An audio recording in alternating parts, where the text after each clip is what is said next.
Isang meteorite ang napulot ng isang dato dito sa San Jose, Malaybalay, Bukidnon. Ating alamin ang kwento kung paano niya ito napulot at kung ano talaga ang napulot niya. Magandang araw mga kuha. So eto no, nandito tayo sa ating site at kasama natin si Dato Salsalan. Dato Salsalan, saan ka ba dato dito sa area na to? Mabuhay Malaybalay. Mabuhay Malaybalay. Mabuhay San Jose Malaybalay Bukidnon. Mabuhay San Jose Malaybalay Bukidnon. So sa Bukidnon. So ito si Dato mga kakuha ay noong mga nakaraang mga taon ay nakakita sila ng isang bulalakaw. Ito yung sample niya mga kakuha. Ito, no? So, ito ay kulay pula at napakabigat. Pero malaki ito. Mga ilang kilo ang nakuha nyo ito Dato? Sa mga estimate lang, mga 10 kilo. Estimated ng 10 kilo. Oh. So, kanos ani siya na, kailan ito na hulog? Mga 3 taon na siguro. 3 taon, mga anong buwan?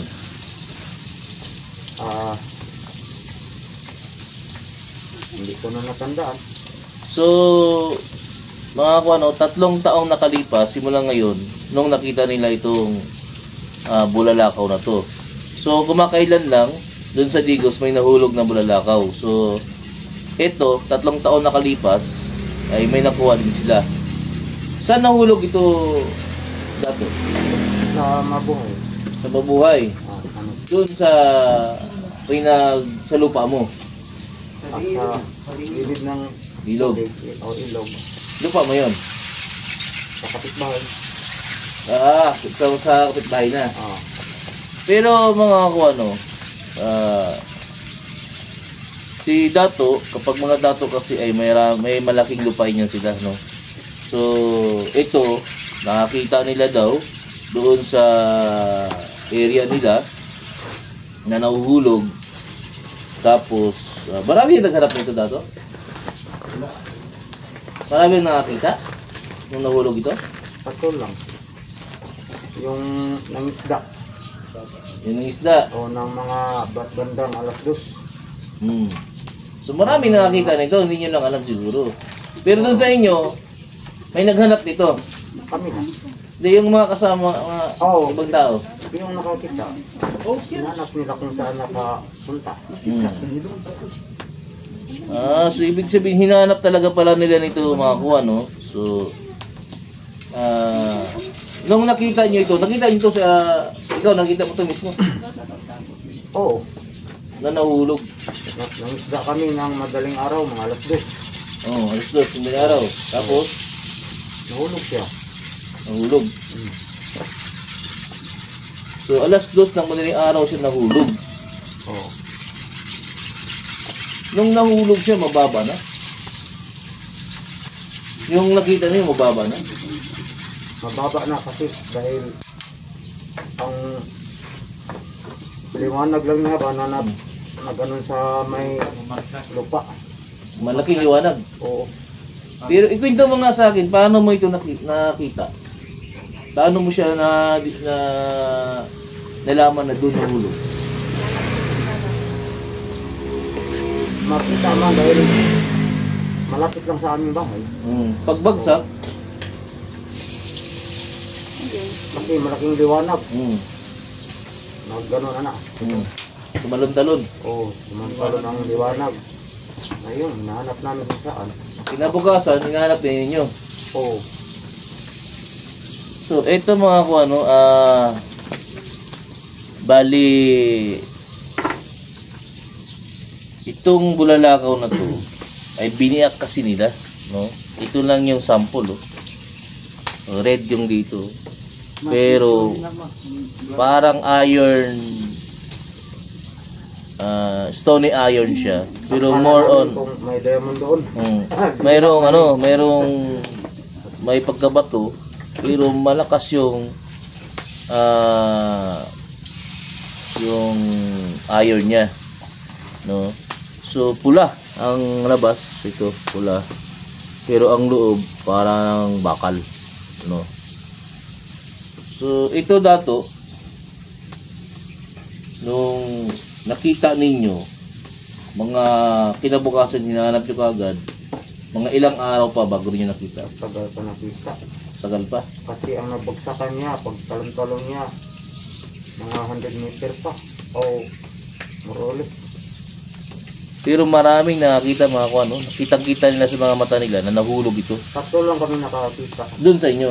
Oo. Kasi nangisda nga kayo. Hmm. Pero sa iba, malamang marami pa nakita nito. Kasi babagsak pa yan, marami makita niya. Dahil madaling araw po. So, ito mga kakuha, ay masasabi kong ito ay isang meteorite. No? Alam naman natin ang meteorite ay... Pero dito mga kakuha, oh, kulay yellow. Ayun o. May kulay yellow. Ito. Ayun o, kulay yellow ito. No? Kulay yellow talaga ito. Tapos dito pula, yung tinatamaan siguro ng ano. Tapos dito, bakal na. Talagang bakal. No. So, susubukan namin ito mga kuha. I-grinder. Kung matatablan mo siya. O kikinis lang. Kasi kung bato ito, pag ginrinder mo, ay putol kagad ito. Pero pagka bakal ito, kikintab lang ito. Kasi kapag meteorite mga kakuha, halo-halo na yung bakal na nasa kanya. Andito na yung platinum, palladium, iron, ginto, nasa kanya na lahat. No, kung mayroon man nun. Pero ito, side by side pula, kasi ito binasag. Bakit ito binasag? Dato. Kala namin may diamond sa loob. Kala may diamond. Tapos, Wala kami nakitang diamond. wala diamond talaga. Wala. Oh. Kasi iron, stony iron meteorite siya. Pero kung titingnan mo sa bigat, sa plate ito napakabigat niya, no? Sa plate niya napakabigat. Pero yellow talaga dito. Yellow, gray, ito talaga yung iron, itong gray na to. So paano ako ng magnet? Magnet. Ay ito. So ito mga kuha, itong plastic na to, may magnet dito eh, no? So maliit na magnet to. So susubukan natin kung magmagnet talaga. Ayan o, magnet siya mga kuha, no? Matanggal ba natin magnet na to? Hindi. Hindi. Malakas yung magnet.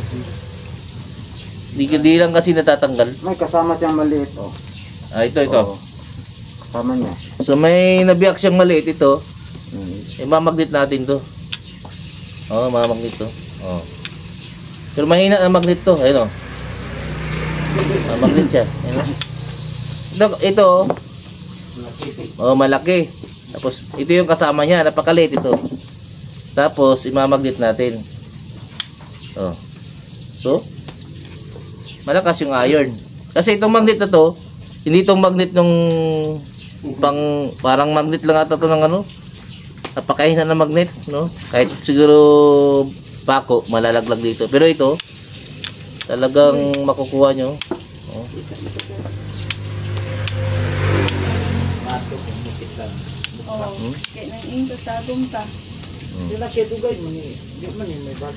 So, subukan natin mga kuha sa grinder kung ito ay kikintab, no?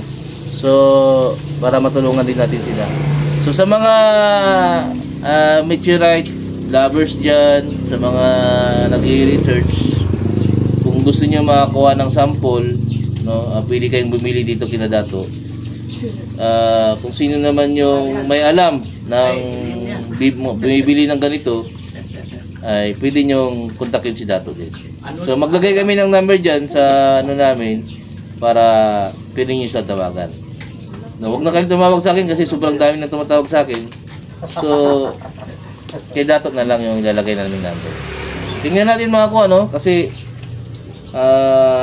napaka-interesting na nakakuha sila ng ganito. 3 years ago, hindi taon-taon nahuhulog yung meteorite na malaki. Pero ito is approximately 10 kilos daw. Napakaliit pero Mabigat. Bak, boy. Na. So ito mga ano, si Dato na rin ang mag-grinder. Tagasinang aso. So tingnan natin ito kung kikintab ba o hindi kikintab. Kasi wrap ito eh, oh. Wrap. At pagbiyak nila ba, pinalo nila ito ng pakalaking maso bago ng biyak. So doon ka na ako naman po. Ayan, subukan na natin.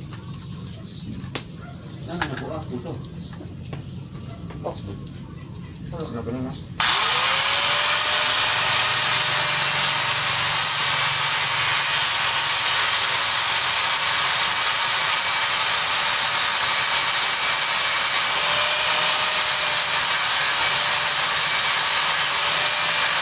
So hindi siya natatablan mga kawa, no? Parang siyang naapoy-apoy lang. Pero bakal. Pakinggan ka.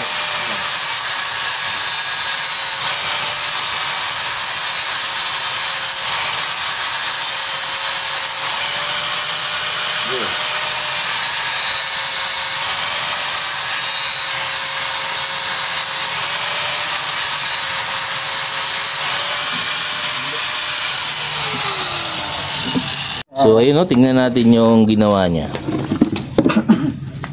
So ang nangyari ay kumintab lang, ayun, no. Uminit at kumintab. No. Yan yung nangyari, mga kuha. So iron siya, mga kuha, no. Oh, Ayun, no. subukan natin ng cutter. Cutter. Hindi, nandito pa ni. Lukso na lang kay Bangan. Ay, lipstick ba yun? So iron siya, mga kuha, ito. Iron talaga siya. Napakakintab. So kung sino man, no, ito ay 9 grams, no? Ilan to? Ilang gramo to? 9 grams. Ay, di lang. 9 grams. 9 grams. Mag-kilo. Kana? Bakit kay ba? Kani ang 9 grams po. Bawa man na. Ay, No. niyarang 9 grams. Yan. So ito yung malaki, mga kuha, no? So kaputo, mga kapiraso nito. Biniyak kasi nila to kasi kala daw nila may diamond sa loob. Di na matatablan. Kung titingnan mo yung mga kuha, oh. Yan yung mga iron, no? Ayan, no? Nung kilinisan siya, ganito na siya, oh. Ayan, no? Nung kilinisan. Makinis. Ayan, no? No? So kung di pa siya na, no? Ayan, bakal talaga yun, no? Sobrang daming bakal. Tapos pula siya nung bumagsak. Ito yung bumagsak siya. No? So malaking liwanag daw yung nakita nila, nagliliwanag. No, kung nahulog ito sa San Jose Bukidnon. Ano si Malay-Balay Bukidnon? Malay-Balay Bukidnon. Malibalay. Ayan yung pula niya, mga kuno. Parang nangangalawang. No? Kasi bakal nga talaga siya. Tapos dito sa loob magpuputi-puti ang bakal niya, no? Ayan, bakal lahat yan. Tapos nung pinakintab, nung sinander, kumintab lang, ayan, no? So ito, mga kanong, ito yung maliit na piece ng meteorite na yun, no? Kumikintab lang, umitim. At ginagawa nila itong anting-anting, no? Ginagawa na itong sword o yung kutsilyo, Excalibur, yung tawagin nila. So ito kay Dato. So tumatala ba ito sa baso? Oo. Yeah, tingnan nga. Ayun nga. Yung kanto niya. Ito. Ayan.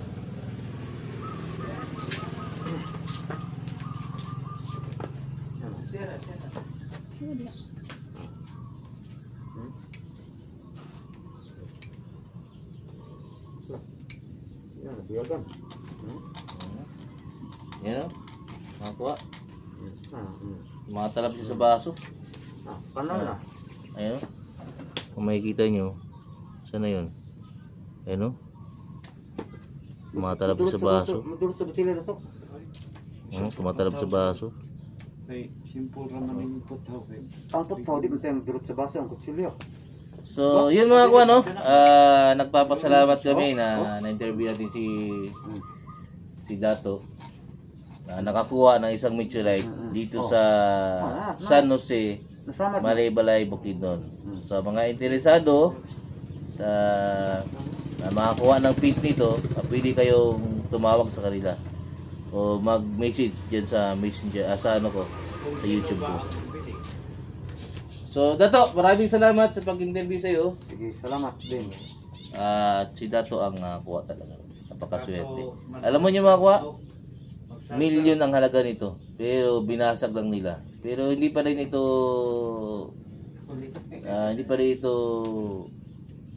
rason para hindi siya mabili. Kasi pwede siyang ipa-check tapos alam nila kung saan siya bumagsak. So, maraming nakakita nito. Mga kuha, magandang umaga sa inyo.